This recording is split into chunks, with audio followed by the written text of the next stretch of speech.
I'm David Bank, and from Impact Alpha, this is Agents of Impact, our series of interviews with changemakers in and out of impact investing. Our belief is that the results are better and the investment you're making in the employees pays for itself. When you see employee turnover go down, absenteeism on a daily basis go down, and you see quality go up, productivity go up, scrap go down, there's a connection there. That's Pete Stavros, head of U.S. private equity for KKR, the $200 billion plus global investment firm. I spoke with Pete about KKR's strategy for worker ownership in the manufacturing sector. Let's jump right into our conversation. Hi, Pete. Hi, David. You are the co-head of private equity for KKR in the United States. What does that involve? As co-head of private equity in the U.S., I help oversee our U.S. private equity business. We're on our 12th investment fund, which is about $14 billion in size. We also have a core investment vehicle where we have longer term holds of companies. Think about more like 10 plus year holds in more stable businesses that have really no risk of technology disruption. We also have some growth funds like the healthcare growth fund, which I also help oversee. And Pete, I know KKR has also got the global impact fund of about $1 billion plus. That's not in your stable, right? That's correct. That's overseen by two of my partners, Ken Melman and Robert Antablin. It's a global strategy, not just U.S. And that's an area we're really excited about and continue to build.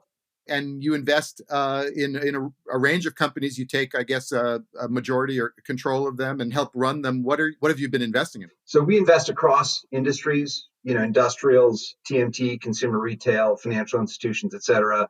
And generally speaking, our approach is to find businesses that we think have untapped potential, could be adding new growth factors to the company, operational improvement, consolidating an industry, growth through acquisition, et cetera.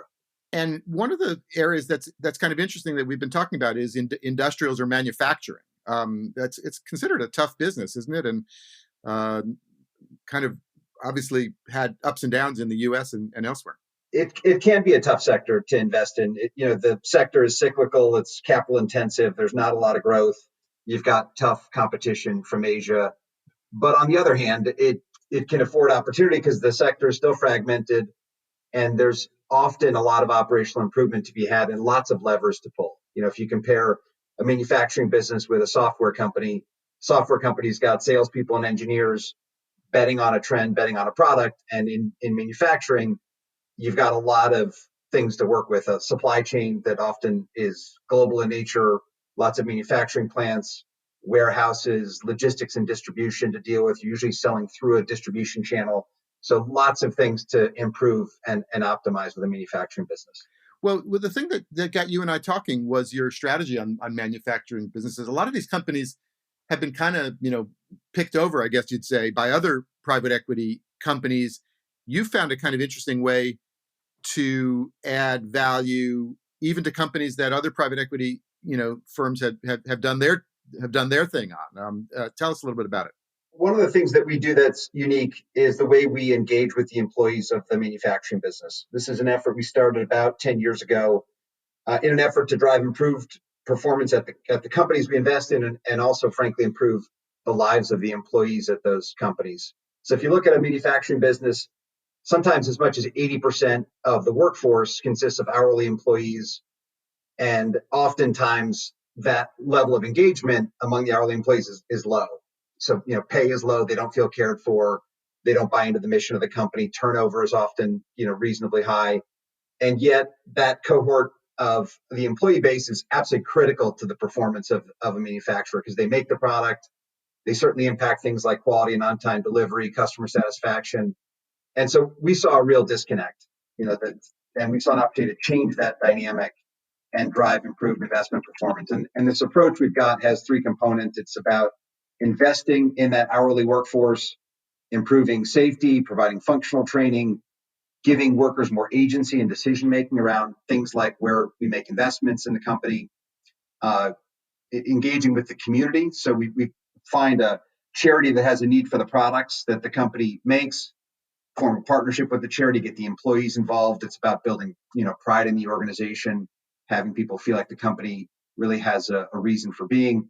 And then I think the thing that we've gotten really right is making everyone in the business an owner all the way down to the most junior levels of the organization. So we've done this now 8 or 9 times with industrial companies in the US, covering over 20,000 employees. And we've seen that employee engagement improve at that hourly workforce level.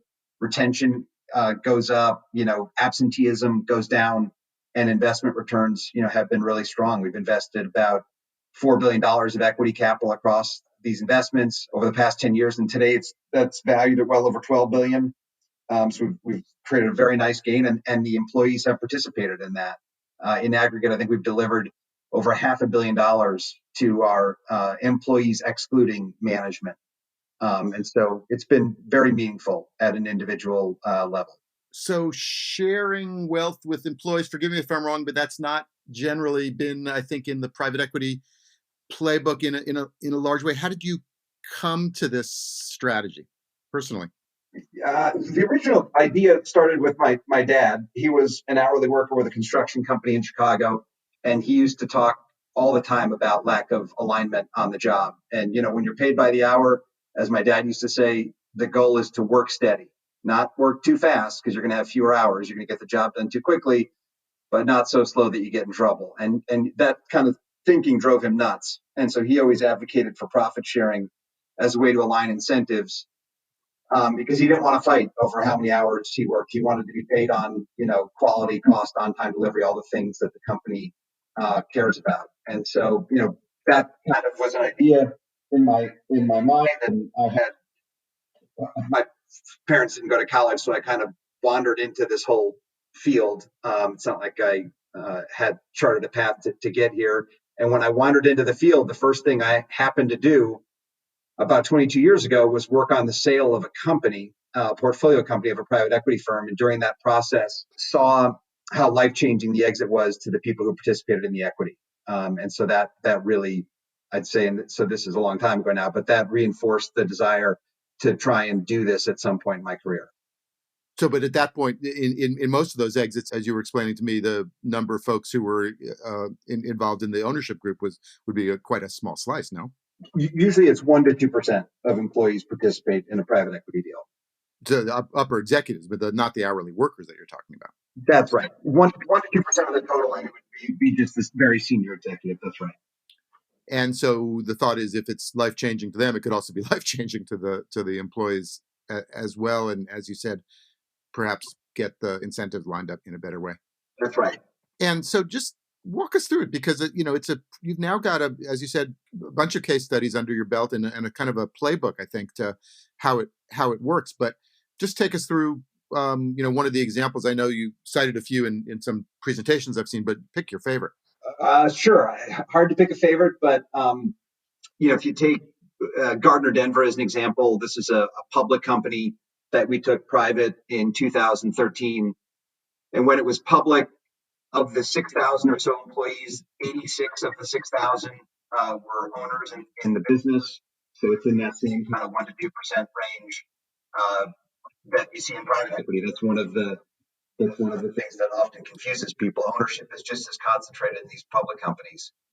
There had been a lot of management turnover at Gardner Denver, some strife between management and the board. There were some very messy plant closures, et cetera.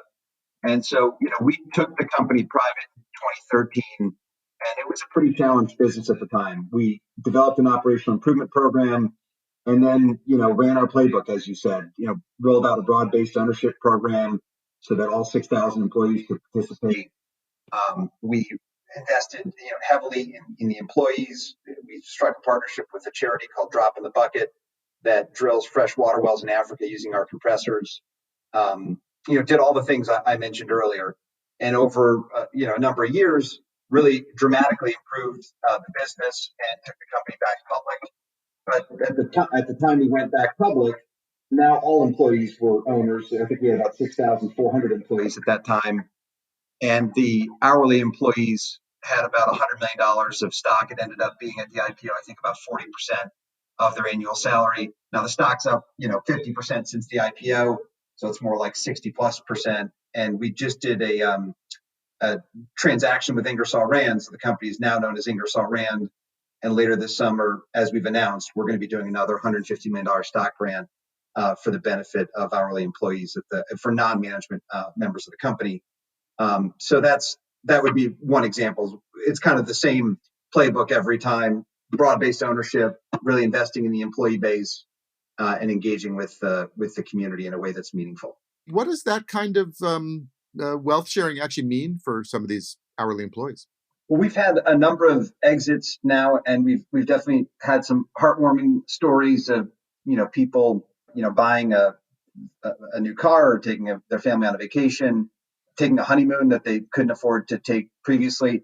I will say one of the things that we learned, which we've now incorporated into our model, is that we, in some instances, had not appropriately prepared an employee base for a large financial payout. And I'm sure you've heard the statistics about the percentage of Americans who live paycheck to paycheck, are in debt, can't afford as little as a $400 or $500 emergency.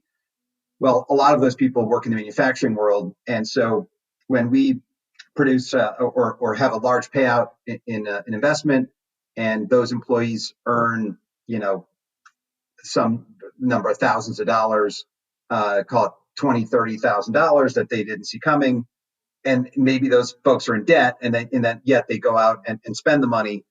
Um, and there's one example that I'll never forget, which was we had paid at one of our companies multiple dividends. It'd been a home run of a deal, dividend after dividend after dividend, which was extra income. And one of the guys in the manufacturing plant that I'd gotten to know came up to me and told me he was about to lose his house because he couldn't pay his utility bill. And I was like, how could that possibly be the case with all of these dividends we paid? Not to mention all the overtime because the plant's been so busy. And he said, well, I bought a truck, with the first dividend. I bought a second truck for my brother, and then we took a vacation, and all the while, he had a stack of student loan debt.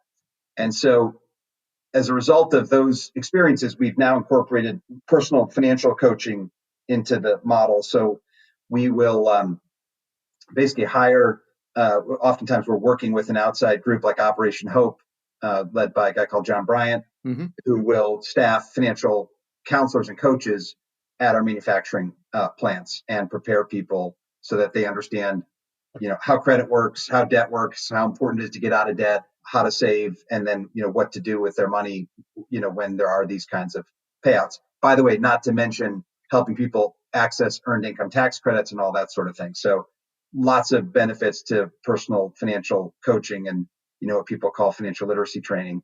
And we've now really rolled that out across our industrials portfolio. So just maybe walk through a little bit of the numbers. I mean, how do you do broad-based employee ownership? Are you giving, is it, everybody is like a tech startup and gets options? That's right. We use options.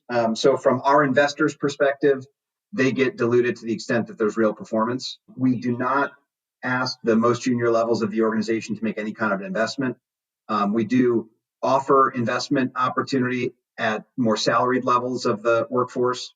Um, and by the way, that distinction is just out of fear of people losing money that maybe they shouldn't be investing in. And these are highly levered transactions. So that's the reason for the distinction there between salaried and hourly employees. But yeah, it's options. It's based on how much of a gain our investors receive, and the whole employee base gets a share of that.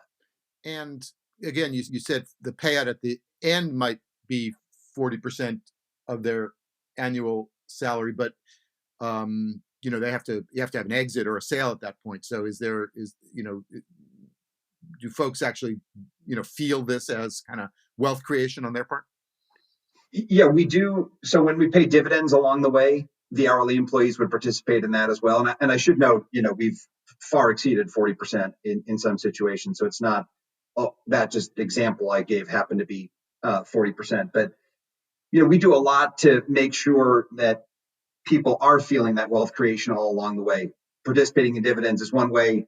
We open up stock accounts for everyone, even though the stock is often not publicly traded. But as our valuation mark improves internally, the valuation work we do for internal purposes for valuations, that gets fed into the system, and people can see the value of their options increase over time, as well as the value of their investment to the extent they made an investment. Okay, well, let's just get to the heart of it. I mean, because a lot of times, obviously, there's a long history of, labor management, strife and conflict, and folks often arguing for kind of more compensation or wealth creation for the employees, or implicitly arguing or explicitly arguing for less for the investors. I think you're trying to posit a kind of win-win for both employees and investors. That's right. Our belief is that the results are better and the investment you're making in the employees pays for itself. And so, as I mentioned earlier, when you see employee turnover go down, absenteeism on a daily basis go down, and you see quality go up, productivity go up, scrap go down, there's a connection there. You've got more tenured, seasoned people. They're turning over less frequently. They're on the job more consistently. They're more engaged on the job. We measure employee engagement at all of our companies, and you see that go up over time. And it's not an overnight thing. This takes an enormous amount of effort, communication, education. It's a huge time commitment on the part of the management team. But if you really commit to it, yes, you can drive results, and all of this can pay for itself. I do believe that. Who's against it then? Is management sometimes against it? Are your LPs sometimes against it? Your partners at KKR? I mean, who could be against it? I do think there's a conventional wisdom out there that ownership at lower levels of an organization does not make sense. They'll never understand it. It's going to be too confusing. It's too hard to communicate to so many people. It's too hard for people lower in an organization to feel like they can move the needle on the overall value of the company. So I do think actually conventional wisdom is against it. That's why you don't see a lot of broad-based ownership. I think if you've got the right culture at the company, or you can build the right culture, and you've got the manager team that really wants to lean into this, and we've got a number of CEOs who are absolutely amazing at this, I think it absolutely can work. Now, it can't just be money. As one of my friends, Dov Seidman, who wrote this awesome book called How, as he once said to me, if it's just ownership, then it's just money. It's just compensation. That's why you need the community engagement, people feeling proud about the company. You need to make all these investments in the employees. I mean, you could give out ownership. One of the companies and this has happened twice now. I could say two companies we bought. The injury rate in the manufacturing plants was like 3 times the OSHA benchmark. So if you're demonstrating you don't care about the people and you roll out an ownership program, I don't think it's going to do very much. But I think all of this stuff taken together, investments in the people, engaging with the community, and having them participate financially, and then everything that goes with that last part, communicating business objectives, how we're doing, how we get to our goal, how what all the individuals do every day ties into that goal. I think all of that taken together can build culture and can build engagement and commitment. And so you guys are getting value from the obviously the difference from where you bought it and when you sell it. Are you looking for kind of well-run companies with good safety records and high quality marks and kind of good management? Or are you looking for the ones that you can come in and turn around on those markers? It's a little bit more of the latter, to be honest. Now, we've invested in the former.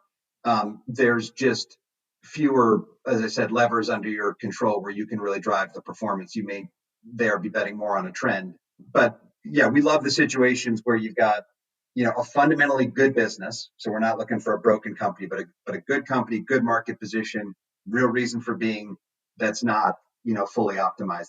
That is our wheelhouse. And sometimes the workers there might be, as you say, the business is good, but they may be unhappy, or at least, as you said, maybe not, motivated as they might be, especially after, years probably of, as you said, conflict and strife.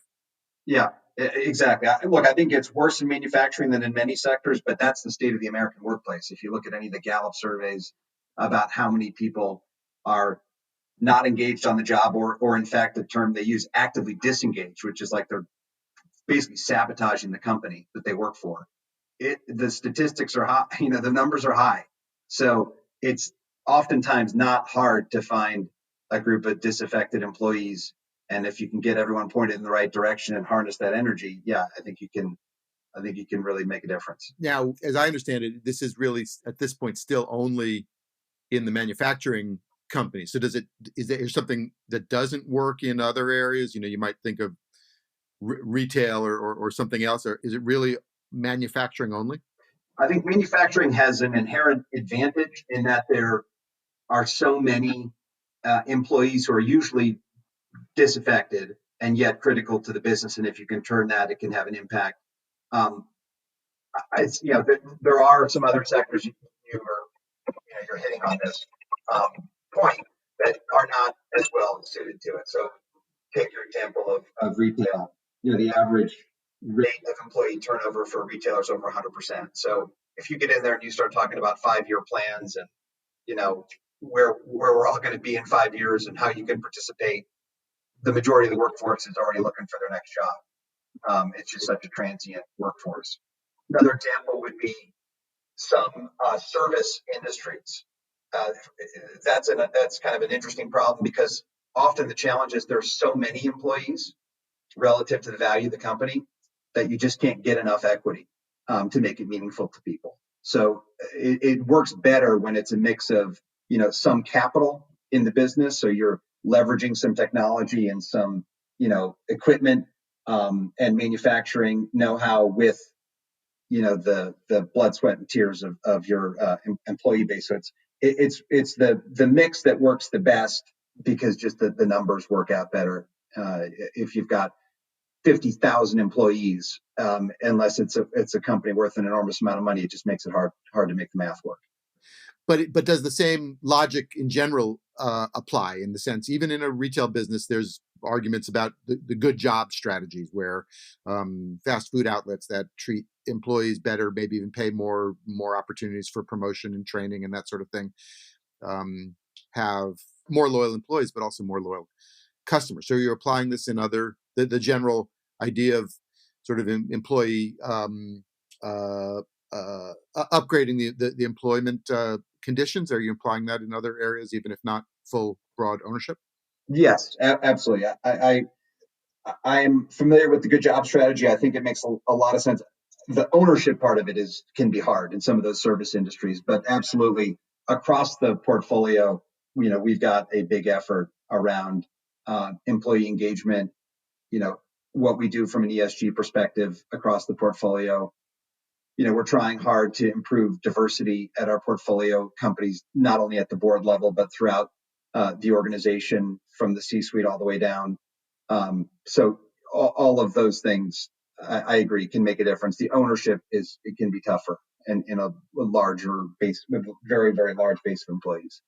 What has been, you mentioned the conventional wisdom. I mean, just separate from in the companies, in the investment, in the finance world, do you think that you've changed people's perception of the strategy such that it might become a larger part of private equity and investing more broadly? Is there a bigger change coming society wide? Well, I don't know. We're experimenting with it in other industries, other business units, other geographies. We're certainly trying it in some other areas. I've gotten maybe like a dozen calls from GPs who have questions about the model and how we do it and why we think it works. And I think some of those firms are maybe starting to experiment with it as well. Look, I definitely could see a benefit if this were to spread on a larger scale, not only in terms of investment returns, but in terms of what it could mean for the economy. Think about labor productivity and what an engaged employee base could mean on a broader scale. Income inequality is kind of an obvious one. Also, racial equity. When you look at a manufacturing company and you look at the percentage of employees who are diverse, um, the diversity is better at lower levels of the organization, unfortunately, and getting equity into that cohort of employees can, you know, mean a lot to people. So yeah, if it were to spread and it would become more common to have everyone participating in ownership, I think there'd be some society-wide benefits for sure. What is the conversation, perhaps over Thanksgiving dinner or what have you, when you tell your dad and your folks about what you're trying to do now that you're a private equity guy? Well, my parents love hearing about it. My dad, I would say honestly, is surprised that this is not more common. and that it's taken this long. As I said, when he was working construction many decades ago, he's now in his 80s, but he thought this was right around the corner back then. As you know, there was a boom in ESOP transactions 30 plus years ago when Congress passed the ERISA Act and instituted some tax incentives for people to have broad-based employee ownership. That really only took hold to a limited extent and was in smaller companies and has stagnated and declined. So I'd say his biggest reaction is, God, I'm surprised it's just not happening more frequently. So it's an idea whose time is always about to come. Well, thank you, Pete Stavros from KKR. This is we're watching this strategy with interest, and would love to be able to stay in touch as you get more examples and roll it out more broadly. So thanks for being with us. That would be great. Thanks for having me, David. That's going to do it for this episode of Agents of Impact. You can read more about Pete Stavros and KKR at impactalpha.com. Subscribers to Impact Alpha receive our daily email brief, including deal flow, job postings, and original features, as well as full access to impactalpha.com, Agents of Impact conference calls, and much more. Go to impactalpha.com/subscribe. Thanks again to Pete Stavros and to our producer, Isaac Silk. I'm David Bank, editor and CEO of Impact Alpha. See you again soon.